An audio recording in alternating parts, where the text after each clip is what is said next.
Então, a curto prazo, considerando que Teherã agora certamente está trocando informações muito sensíveis com a Rússia e a China como parte de sua relação estratégica, você diria que essa nova unidade nacional, o que temos no Irã neste momento, em que podemos dizer que a maioria absoluta da população está unida em torno da identificação de um ataque externo contra eles, criou mais coesão social? Você acha que esse será o principal fator daqui para frente? Ou, considerando que a vida cotidiana continuará difícil e o custo de vida permanecerá alto, você diria que sempre existe a possibilidade de esses protestos voltarem e serem instrumentalizados novamente?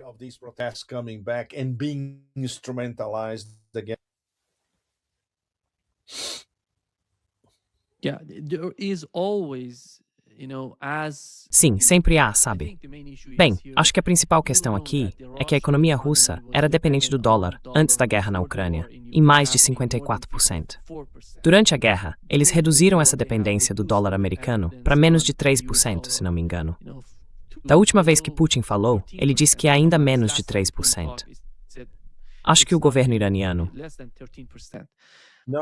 think the Iranian government, Vá em frente, por favor. I think the Iranian government, Acho que o governo iraniano, Pepe, deveria refletir seriamente sobre a dependência da economia iraniana em relação ao dólar. Eles precisam tomar decisões importantes aqui. Decisões importantes. major decisions. China, they I already think because in China almost everything goes through the yuan. Porque na China, quase tudo passa pelo yuan, incluindo a venda de energia. Mas com a Rússia, por exemplo, pelo que se pode perceber a partir do caso do Irã, eles ainda fazem transações com a Rússia em dólares americanos em alguns contratos. Ou estão tentando usar, bem, os russos não podem ter reais, é claro, então tem que ser em rublos. Ou até mesmo usar o yuan para, digamos, alguns contratos entre o Irã e a Rússia. Eles poderiam fazer as transações em yuan também. Say a few contracts between Iran and Russia, they could go through the yuan as well. it could be that case because Pode ser esse o caso porque o Irã é um dos principais exportadores de petróleo para a China. Então, o dinheiro que sai da China, não sei qual é o papel do PEP ou do Banco dos BRICS aqui. Eles são capazes de aceitar o real iraniano ou outras moedas? Ou estão aceitando apenas moedas globais e o yuan? currently They are not, accepting and this is, just ruble and yuan. no, it's a very good question that you point now. Não, because é uma pergunta muito boa que você levanta agora, Nima, porque ela aponta mais uma vez para a incapacidade do NDB, o Banco dos BRICS, de fazer qualquer coisa com um dos principais membros do grupo. Por quê? Porque os estatutos do NDB são em dólares americanos. A maioria dos empréstimos do NDB é em dólares americanos, o que é completamente absurdo. Então, se eles não começarem a, digamos, reestruturar tudo isso do zero, ele continuará sendo, eu diria, um banco de desenvolvimento periférico, mesmo em comparação com o Banco Mundial. Isso abre outra caixa de Pandora, uma caixa de Pandora gigantesca, porque basicamente é preciso reiniciar o NDB do zero. Isso também explica porque o NDB não concede empréstimos ao Irã, porque além disso, eles têm medo de serem atingidos por sanções secundárias. Quando os americanos dizem, vocês têm seu banco em Xangai fazendo empréstimos ao Irã em dólares americanos, não, sanções secundárias em cima de vocês. Simplesmente não tem como funcionar. Secondary sanctions on top of you. It cannot work. Exactly. We had it Exatamente. 25% from Donald Nós tínhamos Trump isso. and his administration Tínhamos on aqueles Iran, 25% do and Donald anybody Trump who, e de sua administração sobre o Irã.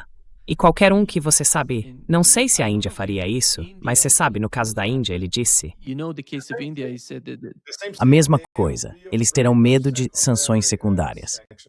Sim, So this points once again to if the BRICS Então isso aponta mais uma vez para a questão de se os BRICS finalmente vão se organizar. É uma das colunas que escrevi, acho que minha coluna da semana passada foi exatamente sobre isso. Todas as diferentes iniciativas, eu chamo de laboratório BRICS, os diferentes sistemas que os BRICS estão testando para finalmente começar a contornar o dólar americano. BRICS Bridge, BRICS Pay, países usando o CIPS, o sistema de pagamentos interbancário chinês, as units. Então, neste ano, antes da cúpula na Índia no final do ano, Eles pelo menos precisam concordar, eu diria, com um roteiro muito bem definido, de 2026 a 2027. Algo como: vamos encontrar o sistema que todos na mesa aprovem e vamos investir nele.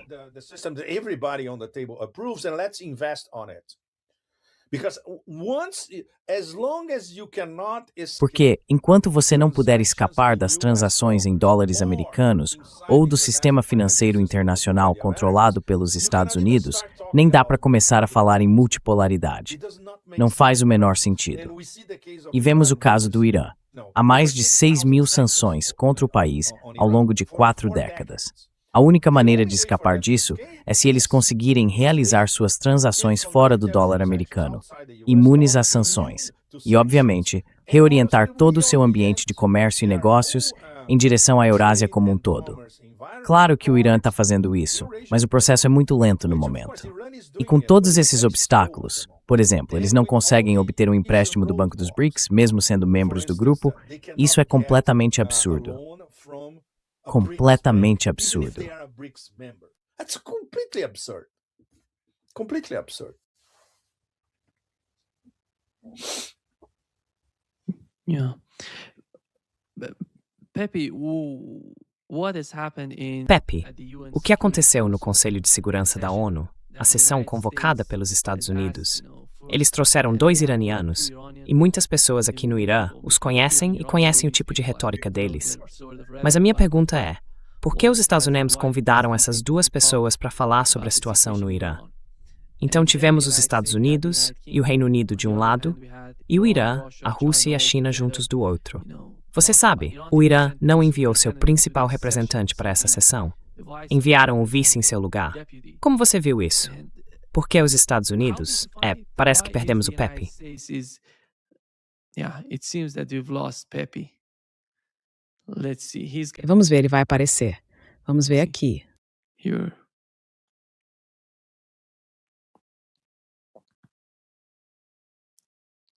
Let me Nastimiver IT. it's here. Yeah, we've Sim, lost you nós te perdemos por apenas for alguns a few segundos. seconds. It's crazy. I touch my screen to do something and É uma loucura. Eu toco na tela para fazer alguma coisa e a conexão cai imediatamente. Completamente insano. Vai entender. Eu nem consigo tocar em um dos aplicativos. Eu ia abrir uma lista de pontos sobre o que Witkoff, o Bismarck do mercado imobiliário, chamou de novas exigências dos Estados Unidos em relação ao Irã. Vamos ver se consigo me lembrar de cabeça, Nima, sem olhar. Eu as incluí na minha última coluna. São 4 exigências principais. Eles têm que parar de enriquecer urânio, têm que encerrar o programa de mísseis e têm que parar de ajudar o eixo da resistência. O que, na formulação oficial de Witkoff, é dito como: vocês têm que parar de apoiar procuradores, entre aspas.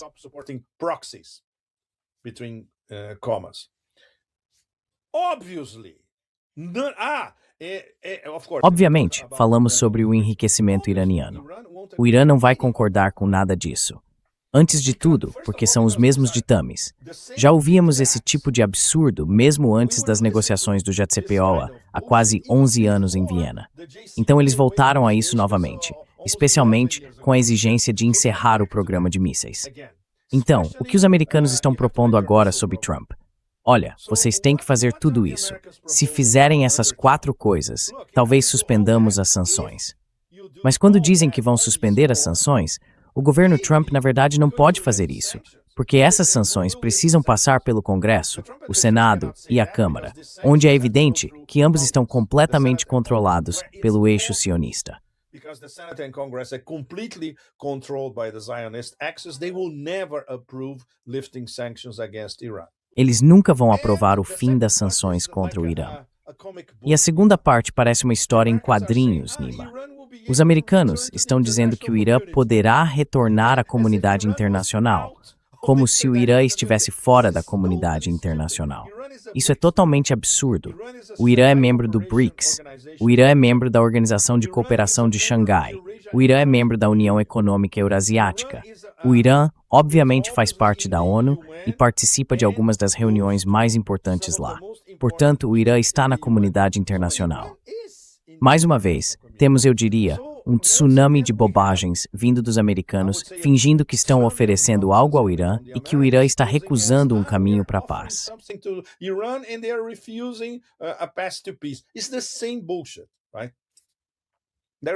É a mesma porcaria, certo?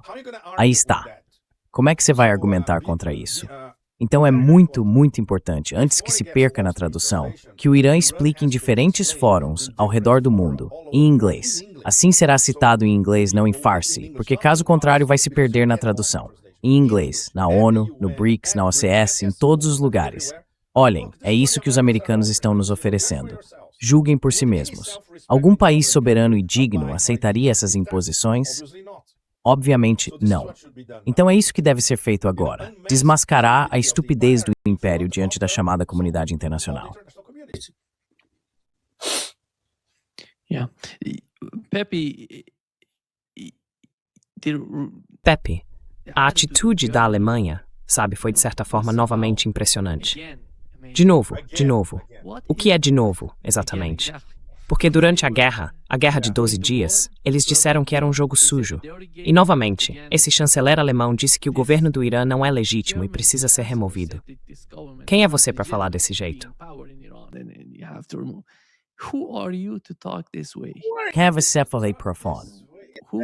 Quem é a Alemanha? Eu não sei o que passa na cabeça desses europeus.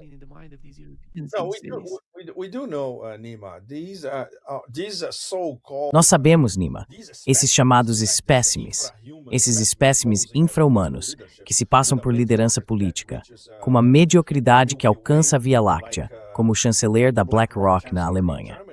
É a única coisa que eles podem dizer porque estão sob o feitiço e o controle, é claro, do eixo atlanticista sionista. Direto ao ponto. Não há mais nada que possam fazer, e nada mais que lhes será permitido dizer porque estão sob controle, enfeitiçados, pagos novamente, sob pressão, você escolhe. Então é totalmente previsível. E claro, você deveria ver, Nima, a cobertura na mídia tradicional europeia, na França, no Reino Unido, na Alemanha, especialmente nas principais nações, e em menor grau na Itália.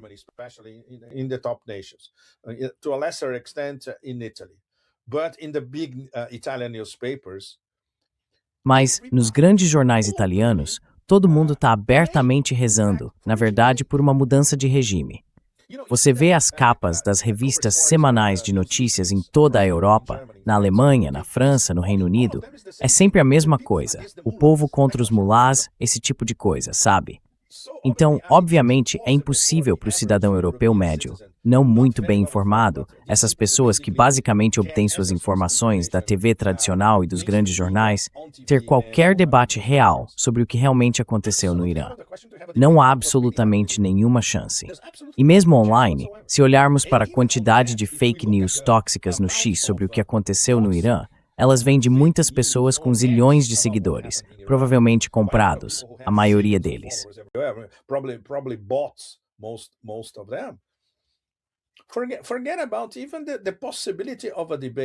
Esqueça até mesmo a possibilidade de um debate para colocar os protestos em contexto, para discutir os números falsos das chamadas vítimas, para discutir por que houve protestos econômicos em primeiro lugar, para discutir os efeitos das sanções sobre um país por mais de 40 anos. Esqueça, você não vê isso. Simplesmente não vê. Tudo que você vê é, o povo do Irã se levantou, estava lutando contra esses mulás malignos, e os mulás malignos mataram milhares de pessoas. Sem contexto. Números falsos, como todos sabemos. E todos sabemos de onde esses números falsos vieram. Uma entidade de Nova York apoiada pela NED, influenciada pela CIA. Todos sabemos disso. Obviamente, isso não é disponibilizado na grande mídia ocidental como um todo. Então, como você pode esperar ter um debate civilizado sobre o Irã, a vida no Irã, os efeitos das sanções e assim por diante? É impossível.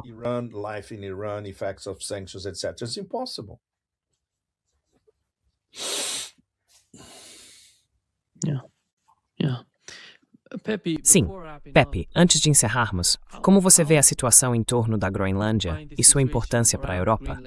Eles estão apenas fingindo que a Groenlândia é importante para todos eles? Não. É derrame-se de exigir adequadamente aos Estados Unidos ou de confrontar os Estados Unidos? Como se vê isso? How do you find it? In the US, Nima, the talk of the Nos town, Estados Unidos, any town, Nima, o assunto do momento, em qualquer cidade, inclusive nas cidades digitais, é a Groenlândia. Aqui na Europa, a situação ultrapassou qualquer limite em termos de quão patética a União Europeia pode ser. Provavelmente o melhor meme na Europa nos últimos dias é este. Um dia, os alemães enviam 3 ou 4 condutores de trenó para a Groenlândia. No dia seguinte, Trump impõe sanções e tarifas à Alemanha e a outros países europeus. E no dia depois disso, esses alemães voltam para casa, os condutores de trenó. Os números são patéticos. Alguém envia 5, outros enviam 10. Na verdade, há talvez uns 30, o que nem chega a ser uma turma de combatentes europeus para proteger a Groenlândia. European fighters to protect Greenland. So now, Então agora existem diferentes narrativas na Europa sobre o papel especificamente patético que eles estão desempenhando em toda a Groenlândia, especialmente quando se compara com o que estava acontecendo com o Irã.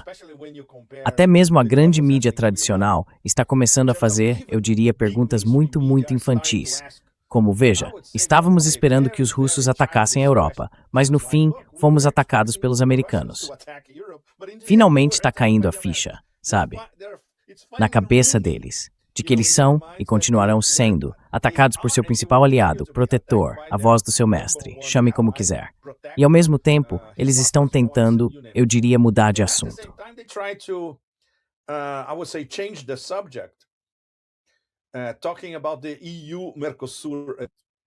Falando sobre o acordo entre a UE e o Mercosul. Isso é uma vitória enorme para a Europa. Vamos integrar o maior acordo comercial da história. Vamos nos integrar com a América do Sul. Vamos exportar um monte de coisas para a América do Sul. Assim, a Europa vai voltar a se desenvolver. Besteira. Todo mundo sabe que isso é besteira. Porque, basicamente, esse é um acordo voltado para mercados enormes, gigantescos, colossais. Lobistas de Bruxelas, representando grandes conglomerados europeus que planejam lucrar com a América do Sul em benefício próprio, especialmente os alemães. E não é por acaso que a figura que selou o acordo pela União Europeia, a medusa tóxica, é alemã.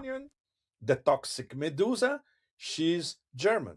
Because this is essentially a Germany-Mercosur. Porque isso é essencialmente um acordo Alemanha-Mercosul. Aqui na França, todo mundo é literalmente contra. Todo mundo. Talvez 2 ou 3 exceções. Na Itália é a mesma coisa. E na Itália estão culpando a Meloni porque ela cedeu no último minuto. O setor agrícola na Itália, quase em toda parte, está culpando a Meloni. Disseram que ela estragou tudo, basicamente. A pressão de certos interesses industriais italianos foi muito forte. Foi forte demais, e ela acabou cedendo no final. Então mudaram de assunto sobre o acordo ou o Mercosul. So they changed the subject talking about the EU-Mercosur agreement. When it comes back to when the situation, but you can. Quando voltamos à situação, você não pode escapar da Groenlândia. Como eles vão se reconciliar com o fato de que o dono da OTAN, a voz do seu mestre, o poder que forçou a Europa a abrir mão da energia russa barata, desindustrializar-se e provocar problemas sérios, muito sérios, para a maioria dos cidadãos europeus, desviando recursos que poderiam ir para saúde, educação, infraestrutura e assim por diante, para comprar armas americanas e enviá-las à Ucrânia. Como você pode implorar a voz do seu mestre? Por favor, não invada a Groenlândia. Não tire a Groenlândia de nós. Então, sabe, é muito difícil, Nima. Encontrar, eu diria, até mesmo um editorial aqui e ali, ou um jornalista que não tenha sido completamente comprado, basicamente dizendo, olha, se isso acontecer, é o fim da OTAN e é o fim da UE ao mesmo tempo. This is the end of NATO and this is the end of the EU at the same time. And there's nothing they can do about it because they put themselves. E não há nada que eles possam fazer a respeito, porque se colocaram nessa posição. Desde o início, compraram a ideia de uma guerra eterna contra a Rússia, achando que iriam vencer, e nunca pensaram em um plano B. Acreditaram que poderiam contar com os americanos como parceiros confiáveis, que lhes venderiam armas para essa guerra sem fim contra a Rússia. Foram completamente enganados ao pensar. Vocês precisam abandonar a energia russa barata e comprar energia de nós, americanos, porque estamos protegendo vocês e a Rússia quer invadi-los. Eles acreditaram nessa ficção e agora estão em total desespero, porque os números já estão sendo compilados. Em breve, a Europa estará comprando mais de 50% de sua energia superfaturada dos americanos, e nunca conseguirá se livrar disso. And they will never be able to get rid of it. Never. Nunca. Nunca. Nunca. Então, sabe, quando você olha para a soma dos erros estúpidos cometidos pela liderança da União Europeia, da Comissão Europeia, do Parlamento Europeu e de todas as principais capitais da Europa, não é de se admirar que eles estejam nessa situação agora. E se o Trump disser a eles, como está dizendo, olha, calem a boca, eu vou ficar com a Groenlândia, porque isso é uma questão de segurança nacional dos Estados Unidos. Não há nada que vocês possam dizer sobre isso. E se reclamarem, vou colocar mais tarifas em cima de vocês. Então calem a porra da boca. É isso que eles estão ouvindo da voz do mestre, e não há nada que possam dizer a respeito. É realmente um bando de chihuahuas, Nima. É além de patético. E não há plano B. O que eles vão fazer? Taxar as bases militares dos Estados Unidos espalhadas pela Europa. US military bases across Europe. Are they going to close down these bases? Of course not. They don't have the guts to do that. Eles vão fechar essas bases? Claro que não. Eles não têm coragem para isso. A situação está além. Nem Kafka teria imaginado uma trama dessas. Tudo pode ser atribuído a esse suicídio político e econômico em câmera lenta cometido pelas chamadas elites europeias. É de deixar qualquer um perplexo.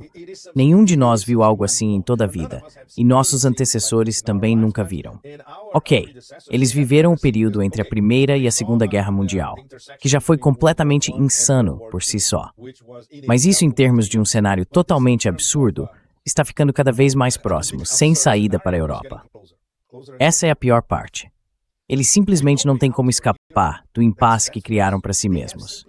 Way out of the predicament they created for themselves.